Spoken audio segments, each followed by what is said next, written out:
Okay, so it's about time for us to get started. You may or may not have noticed that your Brightspace grades updated with your test 2 grades. So those are all marked. I have them here. I am going to return them, but not until after class. So we'll probably quit just a couple minutes early, and then whoever wants it can come get it. The grades were a little lower on this test than they were on the first test. That's kind of typical. Like test 2 material is just harder than test 1 material. So if the grade went down a little bit, you know, you're in good company, right? It happens to a lot of people. So I said after test 1, if you kind of didn't do so hot on test 1, then I would transfer the weight of that test to the final. I'm going to extend that to say that whichever test you did worse on, I'll move that one to the final exam, right? So if you did super on test 1, not so hot on test 2, then I'll put test 2 onto the final instead of test 1. So everybody kind of gets to write off a bad day, which is not a bad thing to do. Okay, any questions about that? We're perilously close to the final exam, by the way. That's the 8th of December, so that's kind of coming soon. I don't have the test written yet, so I can't really answer questions about it. As I write it, I'll let you know more. Okay, so last day we talked about force on moving charges. We ended up talking about a velocity selector. We got a problem started and we didn't get it finished, so we'll finish that today.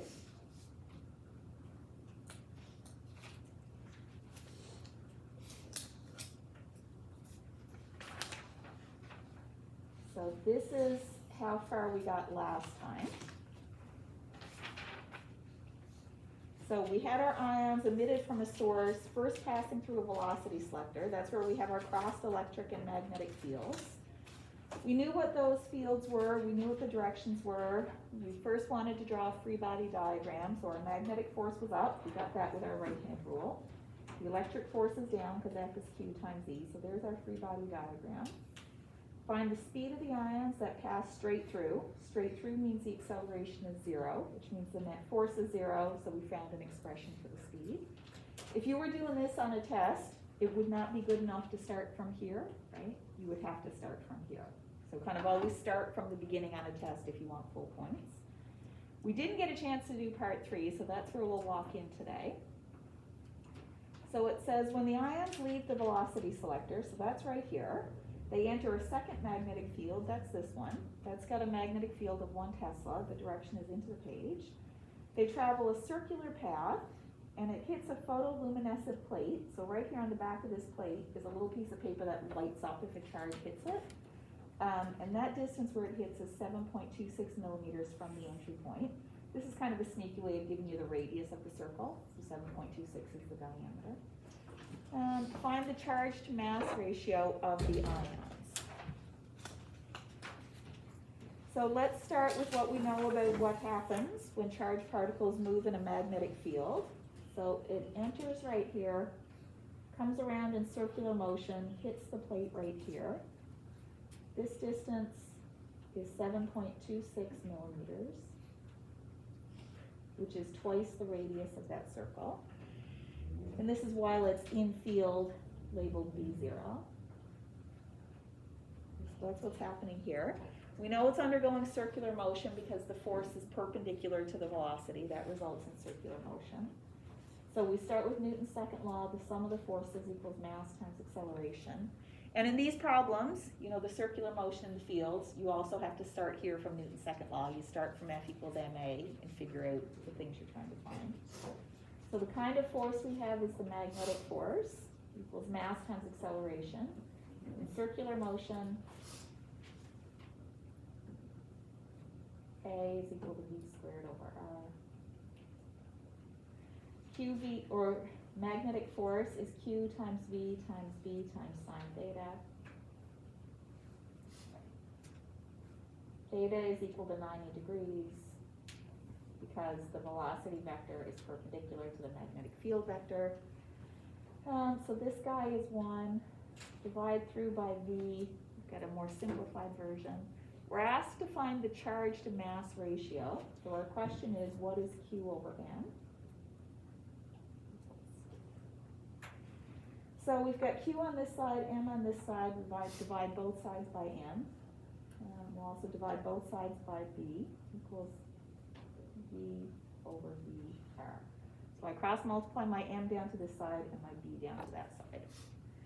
So there's my equation for the charge to mass ratio. Just put my numbers in here now. The velocity we found in the previous step. The magnetic field is the one that's given, that's our V0. That was 1 Tesla. And the radius is 7.26 times 10 to the minus 3 meters divided by 2. So we were given the diameter, had to find the radius. That gives us 8.26 times 10 to the 6 coulombs per kilogram. And that charge to mass ratio is something that a lot of physicists experiment. It's a way to look at new particles and find out some fundamental stuff about it.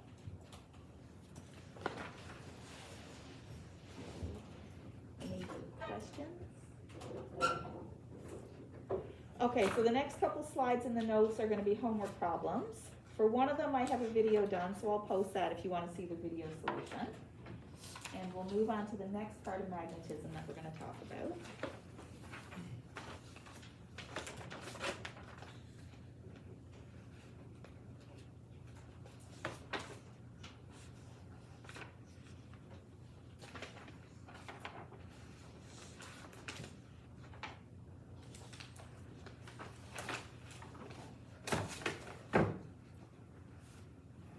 So we kind of opened up this chapter referring to what you did in the lab this week, which was to make the little DC motor. And I showed a video of that in class, and you tried making it yourself in the lab. And what we said when we talked about that was that moving charge was the same thing as current. We saw a magnetic force on that little wire, so we know that there's force on a current carrying wire. We started with the equation of force equals QV cross B. But since we know we get force on current carrying wires, let's see if we can find an equation that has current in it instead of just charge. So let's start with our equation for force on moving charge. Magnetic force, and this is a vector equation, is the charge times the velocity crossed with the magnetic field.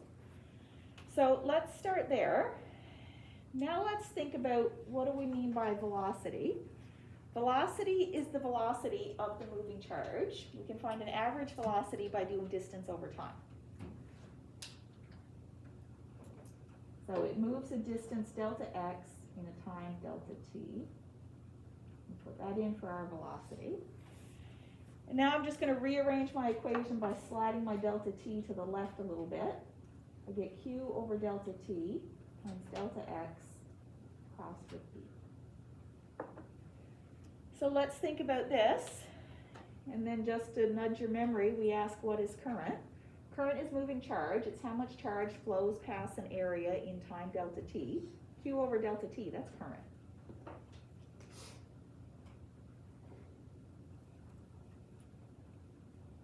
So if we ask what is current, this is current.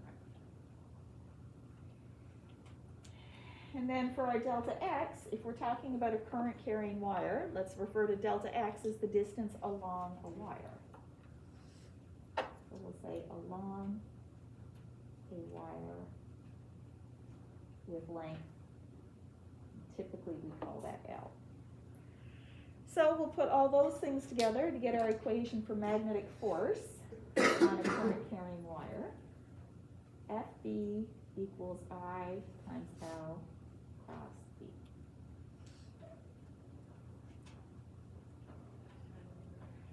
So back when we defined current, I kind of harped a little bit on the fact that your book says current is not a vector. In this chapter, it says that the direction of L is the same as the direction of the current. Okay, so it kind of admits it's a vector in this chapter. So I and L, they're kind of in the same direction, whichever direction positive charge is flowing. Okay, so same direction there for your I and L. So we can do it as a cross product, or we can do magnitude and find the direction with a right-hand rule. So we can also say for the magnitude of our magnetic force is I times the magnitude of L times the magnitude of B times sine theta. And that's our angle between L or I and B. And our right-hand rule, I had a typo, which came from just copying and pasting right here with the index finger. So if you downloaded the notes, the preloaded notes had a V, that should be B. So I or L cross B gives you your force. That's the way every cross product works for the right-hand rule. So I cross B gives force. And we'll get some practice with that right away. So any questions here? Okay, so let's do 3 cases. Let's put a wire on top of a magnetic field that points into the page. And let's think about 3 things we could have. First, the current is 0. Next, the current points out. And last, the current points down. So, if the current is 0, what do you think we get for the magnetic force? 0. Okay, no current carrying wire, no force. F equals 0. F equals 0. Okay, here's where we're going to have to use the right-hand rule. What if the current flows up into the page? Everybody should try the right-hand rule. Force goes to the left. Okay, first answer goes to the left. Do people agree? Okay, so current goes up. So there's our I. So I is up, B is into the page, and yes, our force is to the left. Absolutely correct. There's our FB. And if you think about what that means for that wire, it's going to make it deflect to the left a little bit. Okay? It's going to bend it out that way.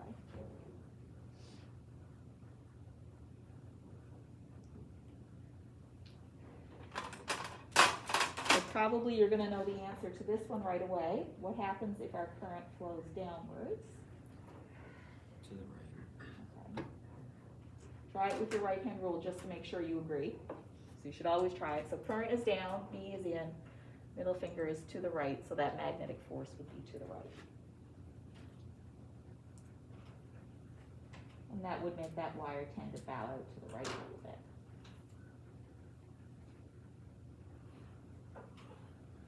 Okay, so this is not very different from QVB. Like, do we just say it's a nice bend like that, or like would it technically be like almost like a sawtooth waveform kind of thing, you know, where it's just like once it hits the magnetic, then it like whoop, and then Yeah, once so- it leaves, then it goes back to normal. That's kind of a good question. This is sort of like a piece of copper wire. It's under a fair bit of tension. I think if we apply a force from the middle, it's going to bow all the way. Just like a telephone wire sags down, right? I think it'd be similar to that. We could do some experiments though if we wanted. So that's what would happen if if the current was connected up to an AC, DC current. Okay. So because with AC, that current would flip back and forth, right? That's what AC current is. We may get to AC currents, but I doubt it. Interesting though. Yeah, it is neat. You know, then the wire would be like flipped back and forth. It vibrates, right? Just something there. Physics 2055, everybody, after Christmas, with yours truly. Okay, we good to move on from here? So let's do a problem. We do a couple of examples now that will incorporate a lot of the Newton's second law stuff from Physics 1050 or 1020, but we'll add in kind of this new bit of including magnetic force. So this is a 3-dimensional picture. We have a metal bar of mass m. The fact that it's metal is important. If it's metal, it means we can get current flowing through it. It's got length L, and it's suspended from 2 conducting wires as shown. So I don't know if I have enough hands to do this. So it's like you put the 2 wires on something, and then it swings out. So this is what it looks like, right? So my pens are 2 wires, my water bottle is the mass, and we hang it up and it swings out when we turn on that magnetic field and we get the current flowing through. So this is our 3D picture. We want to know how much it swings out by. So the first thing I'm going to do is, because I just can't work in 3D like this, I'm going to draw an edge-on view because I think that's going to be easier to analyze. So I'm going to imagine that I'm looking right here at this end. There's my eye, and we'll draw the edge view.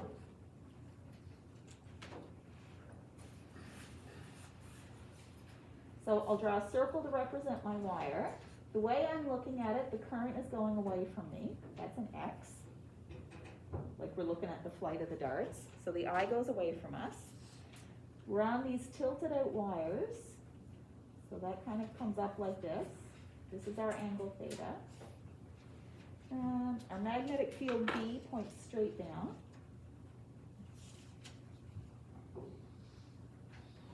And we're going to try and find this angle. So this is a little bit like a physics 1020 problem, right, or a physics 1050. We're going to do a free body diagram. We know that if the wire stays still, the net force on it in both directions has to be 0. So we're going to write those equations, see if we can find the angle. So I'll start with a free body diagram. You could draw it on top of this if you want. I think I'll draw it separately just so that one doesn't get all messed up. So there's my wire with my current. The first force I'll put on it is the one I kind of always do first, and that would be my weight force, or my force due to gravity. So it says the bar has mass m. That means we have to include gravity here, right? That's heavy enough that we can't pretend gravity doesn't exist. The next thing we might think about is our magnetic force. So let's see if we can figure out the direction of the magnetic force. First of all, I guess I would say you should be able to look at that picture, see which way the wire swings, and figure out what's the direction of the magnetic force, right? There's a physical explanation. It swings out to the left, that force has to point left, right? Something pushes it left. Okay, that's one way to do it, but let's see if we can confirm it with our right-hand rule. So the current is into the page, our thumb goes into the page like this. The magnetic field points down, and then our finger, I'm all twisted here, maybe this is a little better. So the current is into the page, the magnetic field is down, and the force is to the left.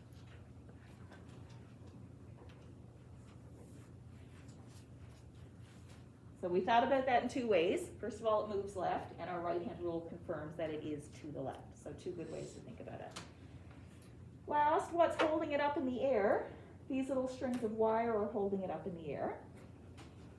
So there's a tension, except there are two wires. So I'm going to call this 2 times the tension. People okay with that? Right, 2 wires, 2 tensions. I could draw 2 little arrows, but I don't know, it would look kind of cluttery and I don't want to.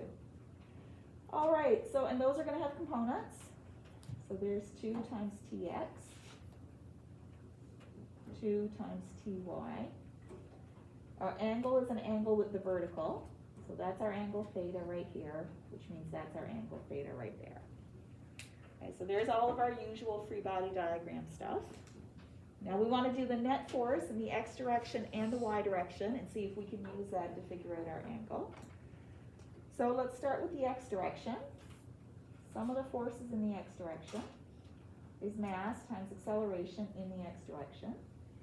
In the x direction, I've got my x components of t, so 2 times Tx minus the magnitude of my magnetic force is mass times the acceleration, but that's 0. Tx, my x component is opposite my angle, so that's 2 times t times sine theta.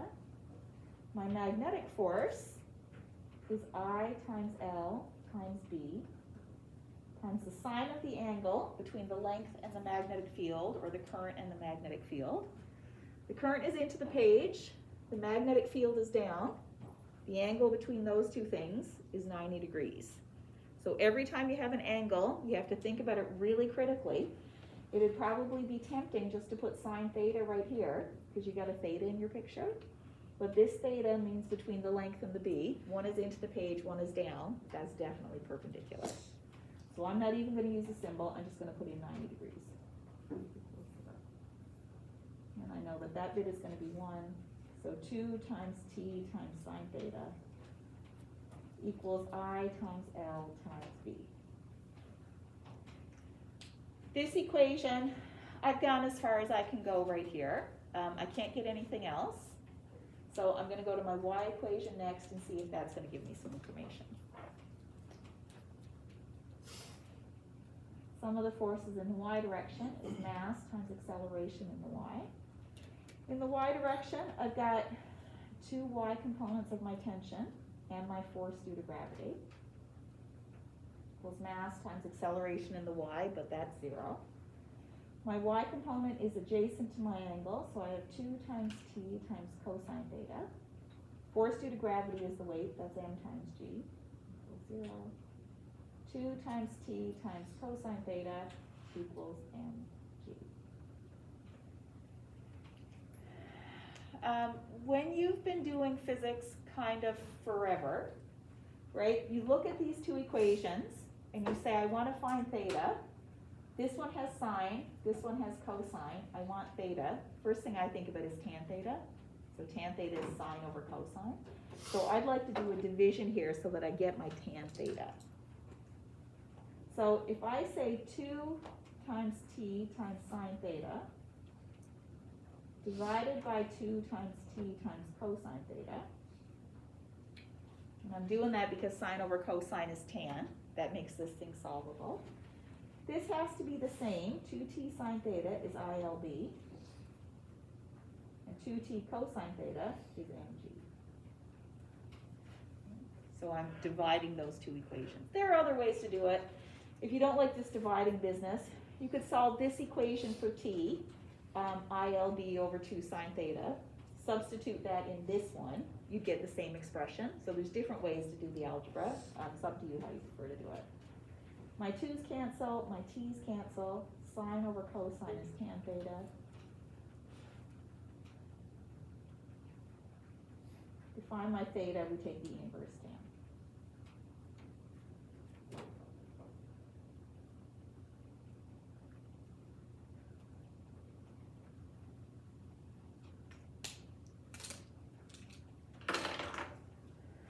Okay, any questions? Yeah. So like the current running through the tiny wires that connect to rod, like the force that they're making with the magnetic field, like, does that mean anything? Okay, there's a good question. I was wondering if anybody was going to ask it. These are conducting wires. So if they're conducting wires, will they feel a magnetic force? Yes, definitely, 100%, because force is IL cross B. If this current points down and this current points up, if they're opposite directions of current, what do you think that means about the direction of the force? Yeah, they have to cancel, right?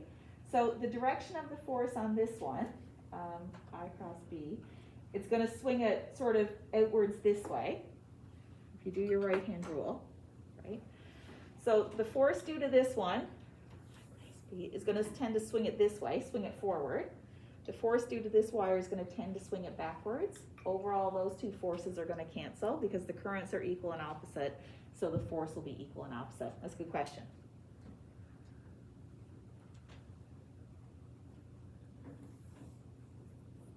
Feels like people are still thinking about it for a second. So as for the algebra of this one, like, so like, yeah, it's okay to just, like, can you explain like why we're allowed to divide one equation by the other one? It was sort of the way I tried to set it up. What I set out by doing is saying, I'd like to know what 2 sine theta divided by 2t cos theta is, right? So that was my starting question. I want to know what is this divided by this. That led me to write this down. Then on the top, I basically subbed in 2t sine theta, that was equal to ILB, that got me to here. On the bottom, 2t cos theta was mg, I subbed that in here. So that's why you're allowed to divide equations.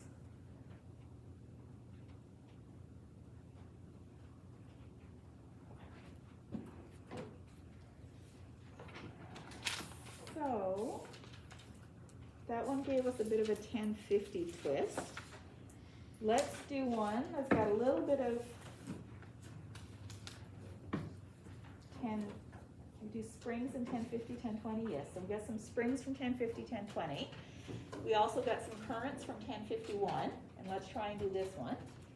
So there's a lot of setup for a problem that's not going to take that much work to solve. So we have a metal bar. In the top picture is our initial setup. It's 50 centimeters long, and we attach it to 2 springs. The resistance here in the bar, let's say the resistance of the bar. Yeah, the resistance of the springs in the bar combined is 6.82 ohms. So everything metal all together has this for a total resistance. We're going to connect it to a 9-volt battery. That's up here. Plus and a minus. The system is set in a 3 Tesla magnetic field, which points out of the page. Why don't we draw that magnetic field in here? So our dots for out of the page. When the switch is open, so when nothing is connected, these springs are stretched down by 2.5 centimeters, right? So we have our springs at first, they're all by themselves at equilibrium length. We put this bar on and it stretches down 2.5 centimeters. Okay, and then our question is, what happens when we close the switch?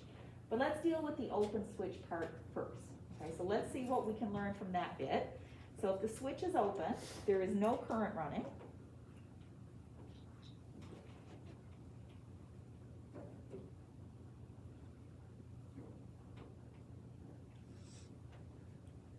If there is no current, it means that the magnetic force is equal to 0.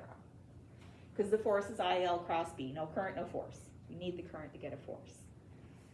So we know that we've got this hooked up to a couple of springs. We know it has a mass. Right off the bat, I'm thinking I could figure out this spring constant. Okay, so I'm going to draw a free body diagram for my bar. You can draw on top of this if you wish. I think I'll draw down here just to keep it a bit neater. So here's my bar. I've got a spring holding it up on one side. Here's our spring force. Got a spring holding it up on the other side, the other spring force, and the earth pulling down on it in the middle, force due to gravity. The bar is staying still, so I know that the net force in the y direction is going to have to be 0. Sum of the forces in the y direction, mass of the bar times acceleration in the y. So I've got my spring force plus my spring force minus my force due to gravity is mass times 0 equals 0. Good to hear? Good to hear. Next, we'll remember Hooke's law. Spring force is K times X. So Kx plus Kx minus mg equals 0. 2Kx equals mg. K equals mx. Mg divided by 2x. M is 0.75 kilograms, G is 9.81. I'm just going to drop my units here because I don't have much space. If I've got to put those in, I'll have to write teeny tiny. So 0.75 kilograms times 9.81 meters per second squared, divided by 2 times the amount of stretch of the spring, 0.025 meters, gives me a K value of 147.15. So I use the information with the switch open to find out about that spring constant. That's important because it tells me about the spring force. Okay, now I want to go to my second situation. What happens when I close the switch? Okay, when I close the switch, I know that I'm going to get a current flow. I know that if I have current, I'm going to have magnetic force.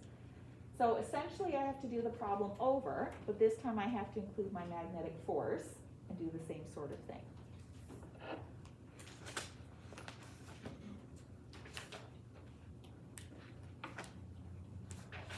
So we'll go to switch closed next.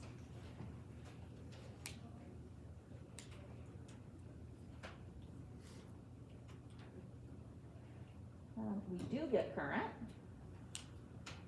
which means our magnetic force is not 0. So on our picture, if we want to put the reminder down here on this lower picture of our magnetic field, we can certainly do that. So let's see what we can sort out first about the current. Well, I've closed the switch. I've got my positive terminal right here, my negative terminal right here. Current flows out of the positive, down through the spring, down through the circuit, into the bar, back up around the springs, back into the bar. So there's our current I flowing around. We know the potential of the battery is 9 volts. We know the resistance of the whole thing, so we can find the current that flows. So we'll apply our Ohm's law. V equals IR, I equals V over R, 9 volts, divided by 6.82 ohms to get 1.32 amps. And it flows to the right in the bar. Okay, so we've got our current sorted out. Next, let's draw our free body diagram. So I'll draw my bar here. On my picture, I'm just going to put my direction of my current because I want that to figure out my magnetic force. Let's do the first 3 forces first. The spring is holding it up, spring force, on the left and on the right. The earth is still pulling it down with the weight, Fg. And now we have to do the magnetic force. So we're gonna have to do our right-hand rule here. So we put our thumb in the direction of the current, that's this way. We have to rotate our hand so the index finger matches B. So your index finger has to point right in your face. Your extended middle finger points towards the floor, so the magnetic force points down.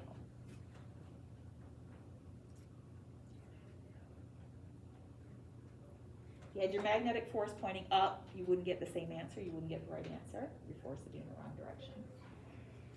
Okay, next step, let's go to our Newton's second law.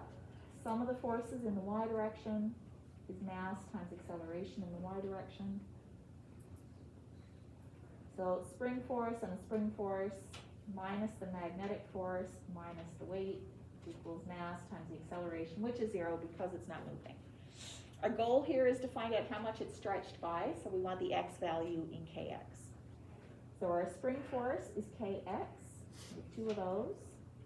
My magnetic force is I times L times B times the sine of the angle between L and B, 90 degrees, because our current flows this way, magnetic field is out of the page, those two things are perpendicular, so that's a 90-degree angle. Minus mg equals 0.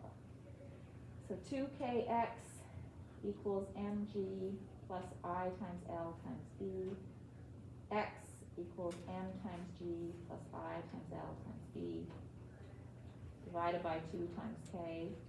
So our mass was 0.75 kilograms, g 9.81 meters per second squared, plus current we found was 1.32 amps, length was 50 centimeters, 0.5 meters, and our B was 3 teslas. Okay, in this line I'm sacrificing significant digits for space here. So by rights it should be 0.500 and 3.00. I just don't have enough room. Divided by 2 times the spring constant that we found a moment ago. And we get 0.0317 meters or 3.17 centimeters. So we turn on the current and that pushes the bar down a little bit.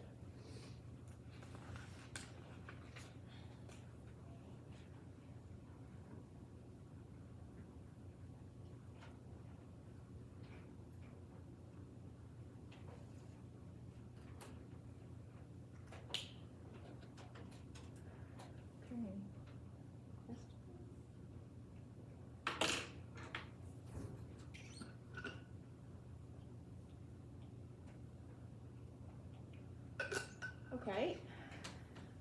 Should we do another example, or are you really bored with it? Another example? Okay. The next one I pick brings back in some of the circuitry we've been studying, so that'll be a review of Kirchhoff's laws as well.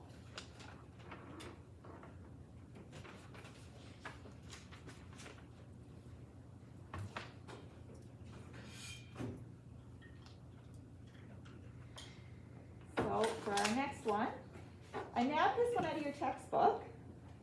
Your textbook, I feel, presents it a little bit awkwardly because it gives the picture in a weird geometry and you're supposed to figure out yourself that you have to tilt it.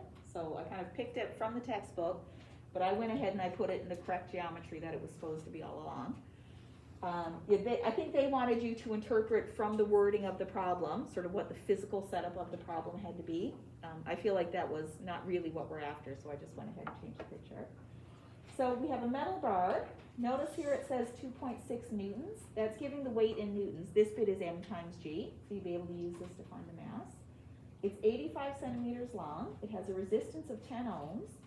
And it sits on conducting wires, which is attached to this circuit with a couple of resistors, a battery, and a switch. It's in a magnetic field that points into the page, and it's not really attached to the wires, but it kind of sits there anyway. Okay? So we're kind of just suspending a little bit of disbelief here that it won't just fall off. What is the acceleration of the bar? What happens to the bar after we close the switch? Okay? So we kind of have a lot going on in this problem. Let's think about what happens. First of all, if we want to find the acceleration, let's start to get a strategy here. If we want the acceleration, we know we need to use Newton's second law. We have to think about the forces. We know that we'll have the weight. We'll know that we'll have a magnetic force. because it'll be a bar with current in a magnetic field. We want to find the magnetic force, we need to find the current. Okay, so there are some things we know we have to figure out, so we're going to have to find the current through that bar. So let's think about what happens as soon as we close that switch. So we close the switch, this is now a solid circuit. Current is allowed to flow, so let's see if we can trace what happens to that current. Some current is going to flow out of the battery, up here and up here. I'm going to call this current I1. The current is going to hit a junction, and it's going to split. Some of the current will go down here. I'll call that I2. Some of the current will go up here and go down and through the bar. I'm going to call that I3. Everybody okay with that bit? So that's back to what we did in resistor circuits. So we wouldn't call where the bar meets the wire as a junction? Well, up here, we're assuming that no current is going to go up there because it's kind of open up at this end, right? Okay. Here's where the connection is made. Those are just hanging, so those are an open circuit. So now this is looking like a Kirchhoff's law problem. So let's start to write down those laws. We'll start with the current law. Our current law says that I1 equals I2 plus I3. So the current into this junction right here is I1, the current out is I2 and I3. So there's our current law. Let's get a couple of loop rules going on. I'll choose this lower circuit to be my loop 1. So coming around loop 1, I have a potential increase with my battery. So that's plus 120 volts. I'm going to leave out my units here just so it's not so much to look at as we write it down. We get to our first resistor. It's a 25 ohm resistor. It's got current I1 going through it. The current and the loop are in the same direction. We get a voltage drop across the resistor. So I've got minus 25 ohms times I1. Okay, so there's my drop across that resistor. I come to my next resistor. That's a 10 ohm. My loop and my current match direction. That's a voltage drop. So I've got minus 10 I2 equals 0. Here's my loop 1. I'll also write down my loop 2. So I'll take loop 2 around this way. As I come around loop 2, I've got my current I3 going through the bar. That has a 10 ohm resistance. It's going the same direction as my loop, so that's going to be a voltage drop across the bar. So I've got minus the resistance of the bar, 10 ohms, times the current through the bar, I3. And I get to my lower 10 ohm resistor. My loop and my current are in opposite directions. That's a voltage increase. So I've got plus 10 ohms times I2, nothing else in the circuit, so that equals 0. Everybody okay with the equations? All right, super. The first one I like the look of is this equation. Minus 10 I3 plus 10 I2 equals 0. I3 has to be equal to I1. Or I3 has to be equal to I2. Okay, that's the first result. Come back to my current law. I kind of like that one. I1 is I2 plus I3, but I2 and I3 are the same thing.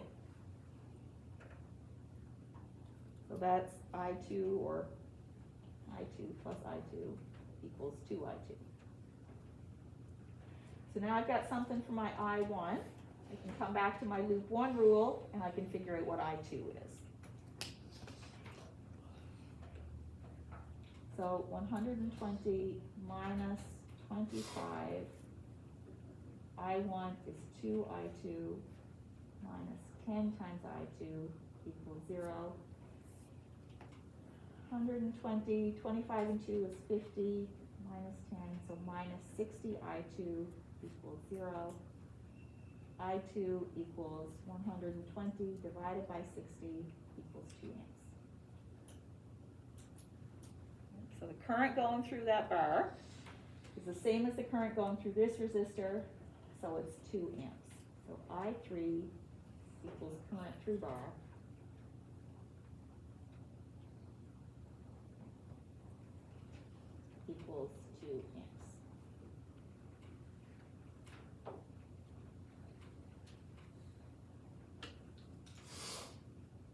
Okay, so that was a lot of work, but now we're equipped to draw a free body diagram and find our acceleration.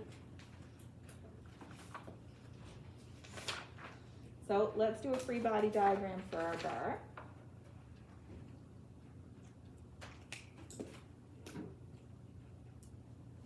So free body diagram, there's our bar.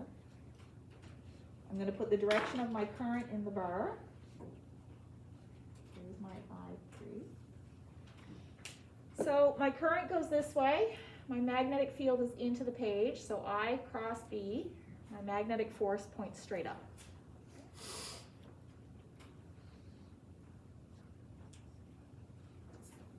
So we found the direction here using the right-hand rule.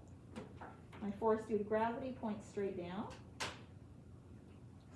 If we want to find the acceleration, we'll apply our Newton's second law. Sum of the forces in the y direction is mass times acceleration in the y.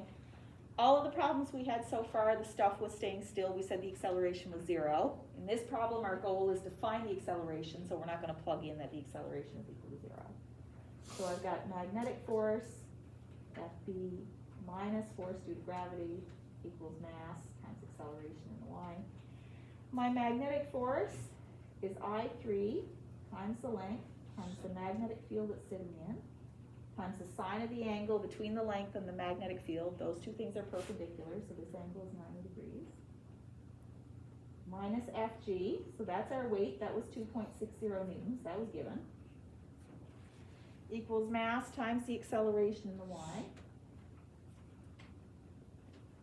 For our mass, we can certainly figure that out. So mass is equal to the weight, force of gravity, divided by g. 2.60 newtons, divided by 9.81 meters per second squared. That mass is equal to 0.265 kilograms.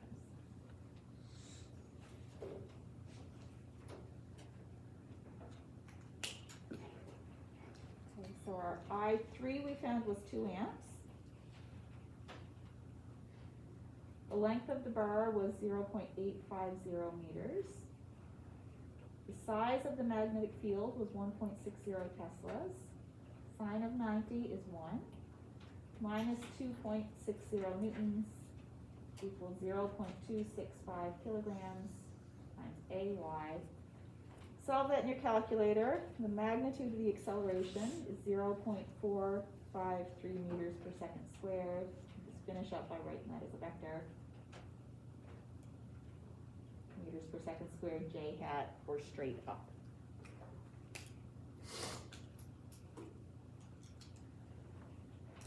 Okay, questions? Yep. So that means that if you have it set up so strong that it gives acceleration like 9.82 plus, you can make something float. Yeah, totally. Yeah. It's kind of how magnetic levitation of trains work, right? From the wires though. So, yeah, someone else figured it out. It's interesting stuff though, right? Like, it's cool. Okay, so, yeah, I think I got enough time to show you the demo before we quit.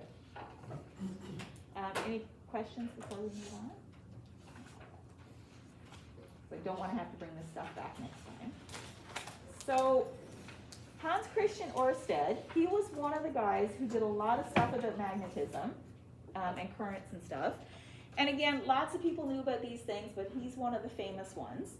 So Ørsted, turns out, was kind of a person like me. So he taught in class, brought stuff to class, and that was a lot of what he did in his career was to teach. So one day in class, again, not so very different from what I do. One day in class, he was doing a lecture about circuits. So he had a power supply. You know, his probably didn't plug in. His was probably a set of batteries. And he took his power supply and he hooked it up to a circuit. My little circuit is just a coil of wires like you all had in the lab. And the thing that was different was he happened to have, and this is complete serendipity, right? He just happened to have a compass on the desk. So there was a compass next to that wire on the desk. He turned it on, plugged it all in, I'll connect it. I've got my power on this side, my power on this side.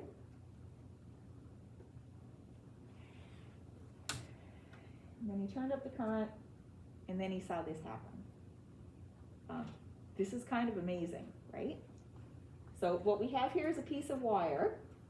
You put the electrons moving through it, and the compass deflects. So a current carrying wire, not only does it feel a force, it makes a magnetic field. As soon as I turn this current carrying wire on, it creates a field around that wire. So that's kind of super interesting. And I like to imagine how he must have felt in class. Like, I wouldn't be able to do anything else this day. This is like one of those eureka moments, right? Like, this is kind of mind-blowing. Imagine if you didn't see it. Yeah, just think if you didn't see it. Probably one of his students would have done it, and that student would have got famous, and rightly so. So that's really cool, right? So that kind of brings us to one new bit, and this is going to extend a little bit further as we go. We already know that if we establish a potential difference, we create an electric field. Those charges feel an electric force. That makes the charges move. We've talked about all that stuff. And then new, that moving charge creates a magnetic field around it. Okay, so that's pretty cool. So maybe we'll quit right there, and the next class we'll get into drawing those magnetic fields and stuff. If you want your test,